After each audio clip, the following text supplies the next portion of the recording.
En 'n nuwe gesig, Pieter Louw Meiburg. Pieter, goeiemôre. Pieter Louw, goeiemôre, baie welkom. Ja, ek kan nie glo dis my eerste keer hier nie. Ek hoop ons gaan nog baie saamkuier. Ek ken jou al van, ek voel vir my of ek jou vir ewig ken. En ek moet vir jou sê, ek lees baie graag jou goed. En 'n interessante ding wat natuurlik baie opslaag gemaak het onlangs, is toe jy daai omkoopgeld. Ja, nee, kyk, baie mense sê nou vir my, hoekom het ek dit nie gevat nie? Hier sit ek nou so ja, dit is dit was 'n groot projek geweest. Dit voel asof dit die meeste van my jare in beslag geneem het, maar 'n belangrike een. Net vinnig die agtergrond. Ja, so die IDT is hierdie staatsentiteit wat miljarde rande van belastingbetalers geld elke jaar spandeer op allerlei projekte. En ons het uitgevind dat hulle uitvoerende hoof 'n baie bedenklike sake transaksies beklink namens die IDT wat ook haar eie sak in haar eie sak beland, en toe sy gehoor het dat ek 'n bietjie daar sniffel, is daar hierdie aanbod gemaak aan my om eerder stil te bly en nie meer voort te gaan met my ondersoekwerk nie. Ons het dit toe as 'n geleentheid beskou om 'n sting-operasie te loods en haar daar te kry. Ons het 'n forensiese span aangestel om met COVID af te neem, en ons het toe die geleentheid gehad om eerste in Suid-Afrika geskiedkundige oomblik waar 'n hooggeplaaste regeringsamptenaar omkoopgeld aan 'n joernalis oorhandig, op film vasgevang en gepubliseer in die openbare belang. En wat het gebeur daarvan? Wat het geword daarvan? Ons verstaan, kyk, Suid-Afrikaners is vuisvoos, nee, ons weet daar's te gereeld onthullings en niks gebeur nie. In hierdie instansie verstaan ons die valke ondersoek wel die kwessie. Daar is 'n aktiewe valke ondersoek reeds aan die gang. En kom ons hoop maar hierdie keer gebeur daar iets. Maar ons is al so dik vir die ondersoeke, kan. Ja, dit is ondersoeke en is kommissies van so groot storie.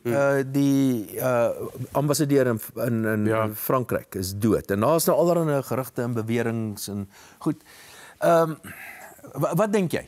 Wat is die agtergrond hier wat belangrik is? Ek dink ons moet versigtig wees. So kyk, Nathi Mthethwa is nou gekoppel aan van die kwessies wat by die Madlanga kommissie op die lappe gekom het. Ons weet daar's aanduidings dat hy moes getuig daaroor beweringe wat teen hom gemaak is, maar dit lyk ook of die ondersoekers in Frankryk wel bevestig het dat dit meer lyk soos 'n legitieme, soos 'n selfmoord, 'n selfdood.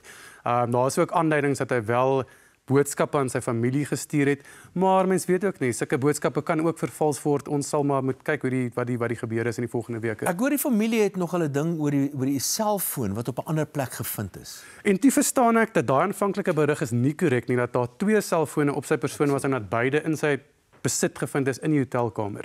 Ek is nie seker nie. Ek dink die ondersoekers krap nog kop.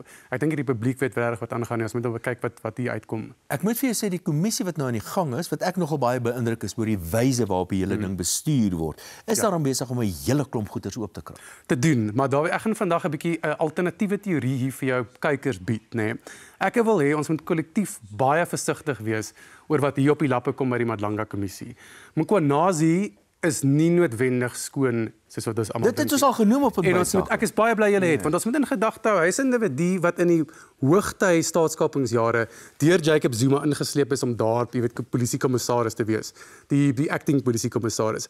Hy het 'n Zuma link en toevallig almal na wie hy toe nou pile skiet, is Zuma vyande, né? Shadrack Sibiya het al swaarde gekry met Jacob Zuma en so ook Senzo Mkhunu natuurlik. As gevolg van wat gebeur het by die Nasrec-konferensie, toe Mkhunu natuurlik sy steen na die ander kant toe gegooi het en teen Zuma hulle gegaan het.